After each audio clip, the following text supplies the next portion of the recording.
प्रकार के जो भी मैन्युफैक्चरिंग सेक्शन के जो ग्राउंड लेवल का काम करता है, जो बेसिकली एक मजदूर वर्ग है, उसकी सहायता के लिए सरकार हर प्रकार से योजनाएं बना रही है। तो इसी प्रकार से हमारे देश के जो होम मिनिस्टर हैं अमित शाह, इन्होंने 100 इलेक्ट्रिक पॉटर्स व्हील दिए हैं। अब आपने देखा होगा कि जैसे कई बार क्या होता है कि पत्थर जो घड़े बनाने या मिट्टी के बर्तन बनाने वाले के पास एक पत्थर होता है, एक ऐसा रिवॉल्विंग सा व्हील होता है जिसे वो मैनुअली घुमाता रहता है और उस पर बर्तन या फिर मिट्टी का कोई भी सामान तैयार किया जाता है। भारत सरकार ने लोगों को एक तरीके से एनकरेज करने के लिए कुम्हार सशक्त योजना के अंदर 100 इलेक्ट्रिक व्हीकल ट्रेंड आर्टिशियन को दिए हैं। ट्रेंड आर्टिशियन यानी कि जो बहुत ज़्यादा ट्रेनिंग है, जिनकी अच्छी है, जो अच्छा तेजी से काम कर सकते हैं। इससे क्या होगा, 3 चीज़ें होंगी। 3 चीज़ों में सबसे पहली चीज़ क्या कि एक तो सरकार की पहल हो गई, दिखाई देगा कि सरकार सभी के साथ जुड़कर काम करना चाहती है, विलेज इंडस्ट्रीज़ को बढ़ाना चाहती है।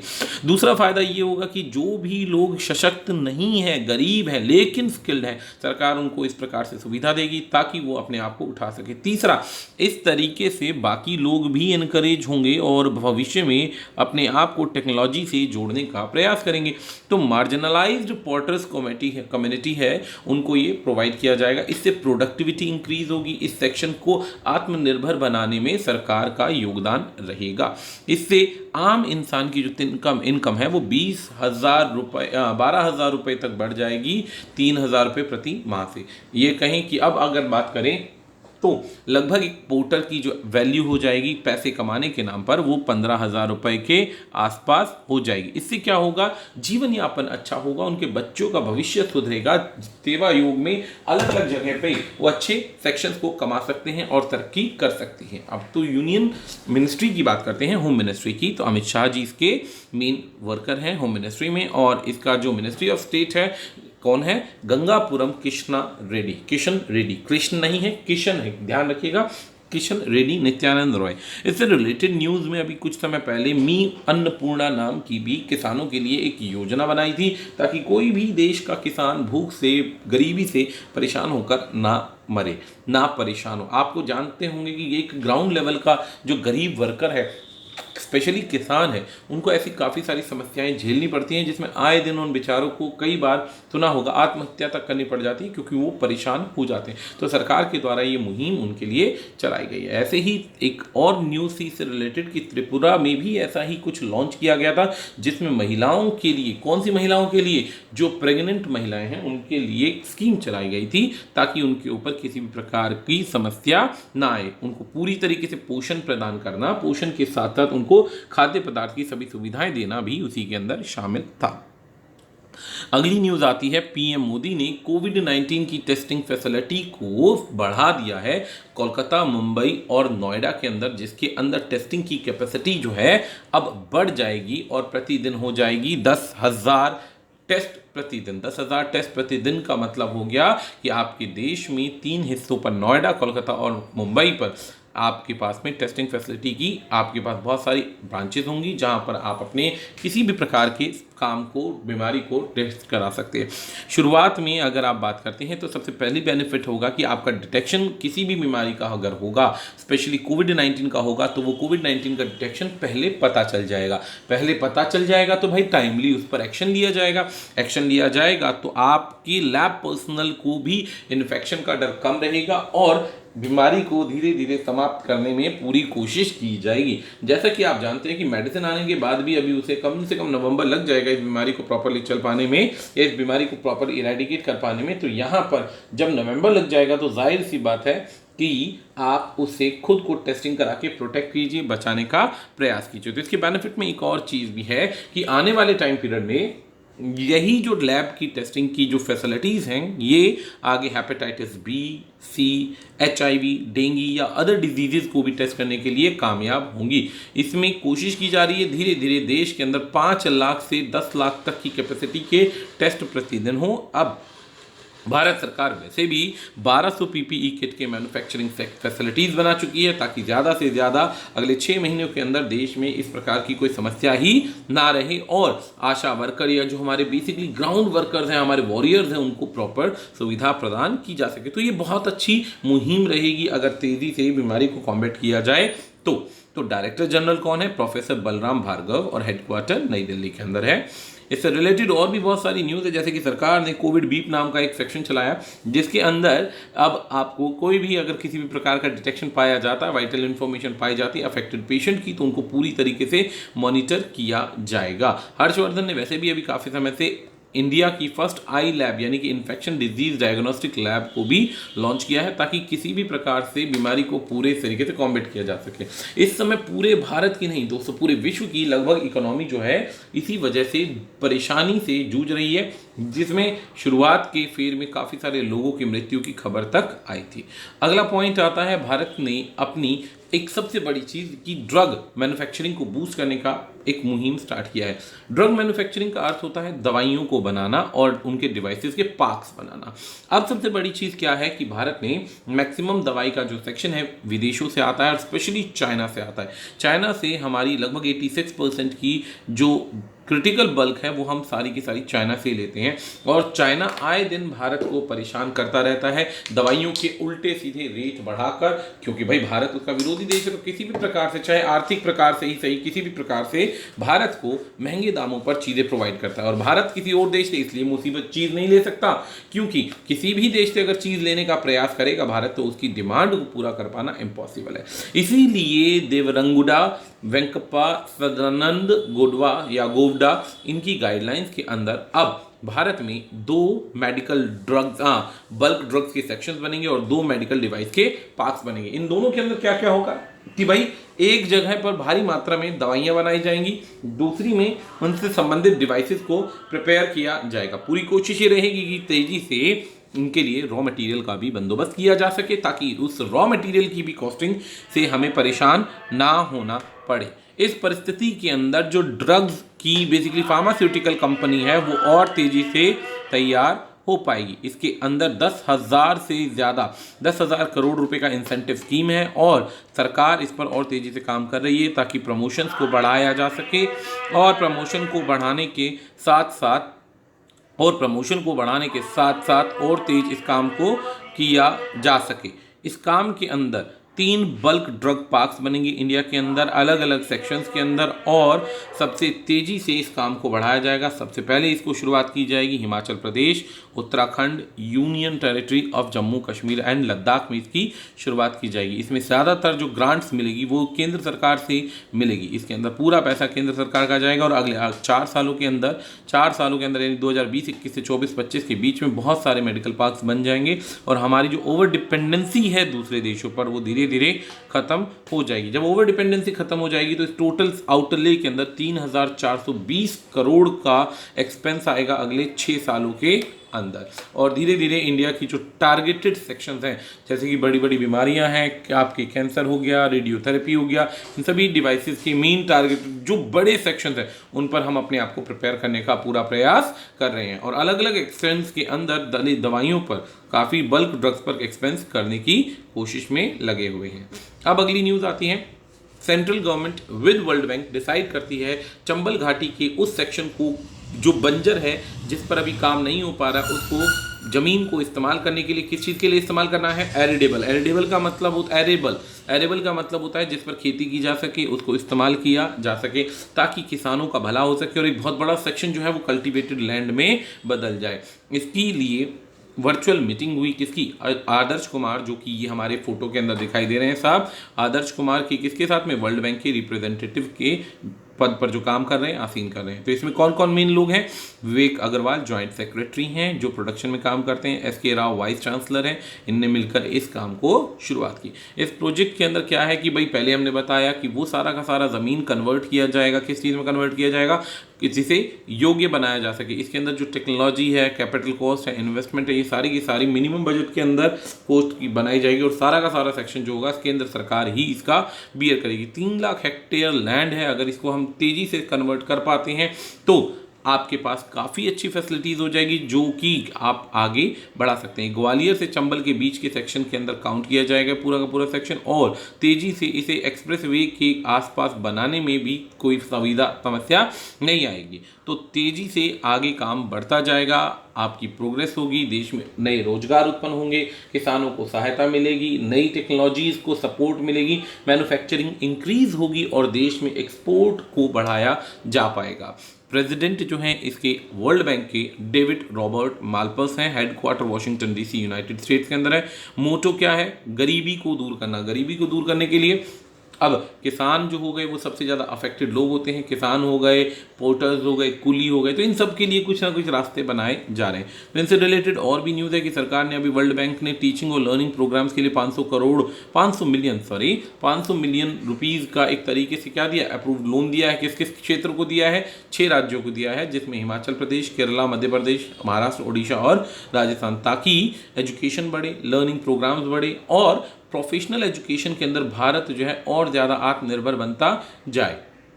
इसके अंदर लोन एग्रीमेंट्स को साइन किया गया है जो 2 राज्यों के बीच में, देशों के बीच में चलाया जाएगा। अगली न्यूज़ आती है कि भाई अलग अलग इंडेक्सेस ने नोट किया कि भारत जो है इस कोविड-19 की परिस्थिति में, जहां पर हम सोच रहे थे कि भारत की अर्थव्यवस्था 6.5% तक गिर जाएगी, अब इन्हीं के बड़े बड़े इन्वेस्टमेंट्स जो हो रहे हैं भारत के अंदर गूगल के द्वारा, तो वहां पर नोट किया गया कि भारत की जो अर्थव्यवस्था है, डोमेस्टिक सेक्शन है, जीडीपी है, वो 2.5% बढ़ेगा। 2.5% बढ़ेगा इस क्राइसिस के दौरान में, जो कि एक बहुत अच्छा साइन है। एक तरफ हम ज़्यादा से ज़्यादा डाउन होते जा रहे थे, लेकिन अब इन्वेस्टमेंट स्टार्ट हो चुकी है, प्रोग्राम स्टार्ट हो चुके हैं, तो जाहिर सी बात है इसके अंदर इंक्रीमेंट होना काफ़ी ज़्यादा इंपॉर्टेंट है। अब ज़्यादा से ज़्यादा इंक्रीमेंट होगा, ग्रोथ होगा, तो विदेशी जो कंपनीज हैं और ज़्यादा अट्रैक्ट होंगी। यहाँ पर इस परिस्थिति के अंदर सरकार जो है अलग अलग प्रकार के इन्वेस्टमेंट्स कर रही है। इन्वेस्टमेंट जो है अब तक जो बात हुई है, इसके अंदर 7,000 करोड़ रुपए की इन्वेस्टमेंट को नोटिस किया गया है, 7,000 करोड़ की। और 7,000 करोड़ की इन्वेस्टमेंट जो है इस सेक्शन के अंदर जो AI आर्टिफिशियल इंटेलिजेंस प्रोग्राम है, उनके अंदर तेजी से प्रोग्रेस देखने को मिल रही है। इसके अंदर एक सिंपल सा प्रोसेस क्या चलता है, रिकमेंडेड जो पॉलिसी के मेजर्स हैं कि ज़्यादा से ज़्यादा फ्रेमवर्क्स को बनाओ गवर्नमेंट, इंडस्ट्रीज और एकेडमिक्स के अंदर। देखिए, सरकार के जो कंट्रोल की जो चीज़ें होंगी उससे सरकारी सेक्शन बढ़ेगा, बड़ी बड़ी प्राइवेट इंडस्ट्रीज बढ़ेंगी तो जाहिर सी बात है रोजगार के अवसर बढ़ेंगे, एकेडमिक्स के सेक्शन या लर्निंग प्रोग्राम्स बढ़ेंगे तो उसमें भी तरक्की देखने को मिल सकती है। इससे इंडिया के स्किल गैप को मेंटेन किया जा सकता है और सारी की सारी जॉब्स यहीं पे क्रिएट होंगी, तो जाहिर सी बात है भारत को और सशक्त बनने में समस्या नहीं आएगी। एक बार ये मेन स्ट्रीम का काम स्टार्ट हो जाए तो पॉजिटिव इंपैक्ट देखने को मिलते ही मिलते हैं। अब एक बात देखिएगा, अभी तक तो सारे के सारे नेगेटिव इंपैक्ट देख रहे थे, पॉजिटिव सेक्शंस भी अब देखने को मिल जाएंगे। अब हेडक्वार्टर कौन है? नई दिल्ली, इंडिया। प्रेसिडेंट है देबजानी घोष। ICRIER के हेडक्वार्टर है नई दिल्ली के अंदर। चेयरपर्सन बोर्ड ऑफ गवर्नर कौन है? ईशर जज आलूवालिया। डायरेक्टर और चीफ एग्जीक्यूटिव रजत कथुरिया है। भारत ने इधर श्रीलंका के साथ मिलकर एक सोलर प्लांट लगाने का एक प्रोग्राम चलाया है।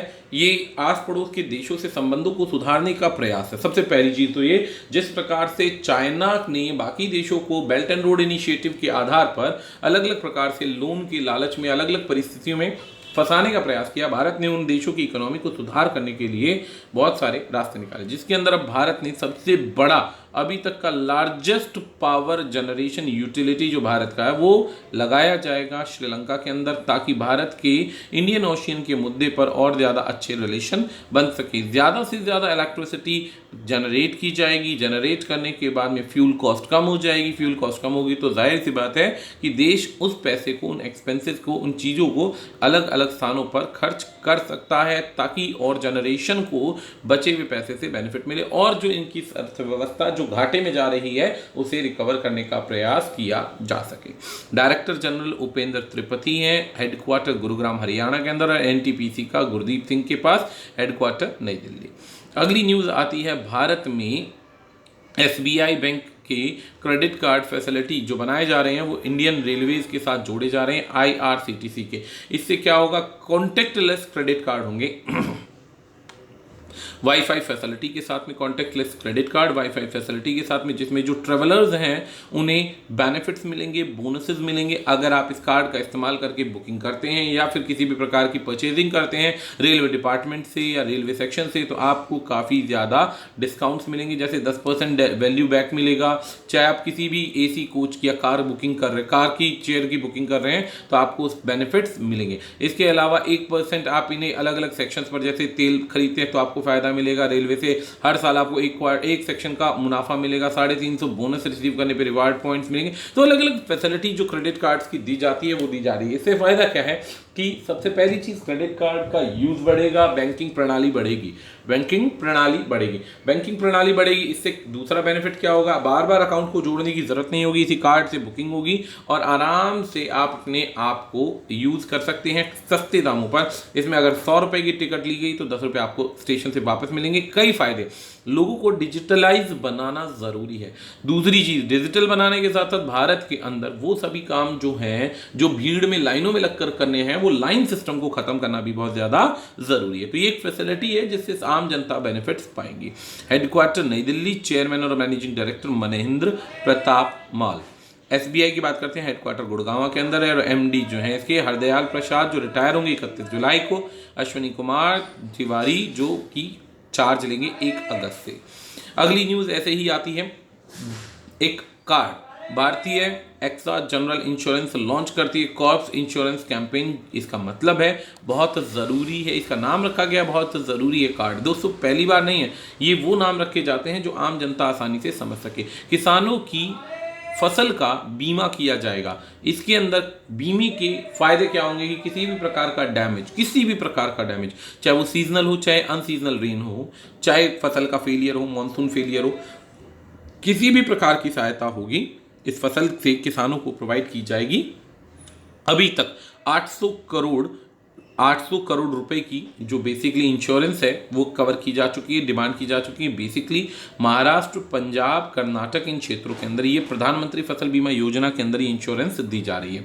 इसमें किसान की फसल यदि किसी भी प्रकार से डैमेज होती है तो उन्हें प्राइवेट लेंडर्स पर जाने की जरूरत नहीं है या उन लोगों के पास जाने की जरूरत नहीं है जो बहुत भारी कीमत पर उनको कोई भी कॉस्टिंग प्रोवाइड करते हैं। यहाँ पर उन्हें एक फायदा मिलेगा। क्या फायदा मिलेगा कि वो सबसे पहले आसानी से इसके द्वारा अपने इंश्योरेंस को कवर कर पाएंगे और तेजी से काम कर पाएंगे। अब आगे बात करते हैं इसी के रिलेटेड। इसका हेडक्वार्टर मुंबई महाराष्ट्र के अंदर है और chief minister officer managing director जो हैं श्री संजीव श्रीनिवासन है।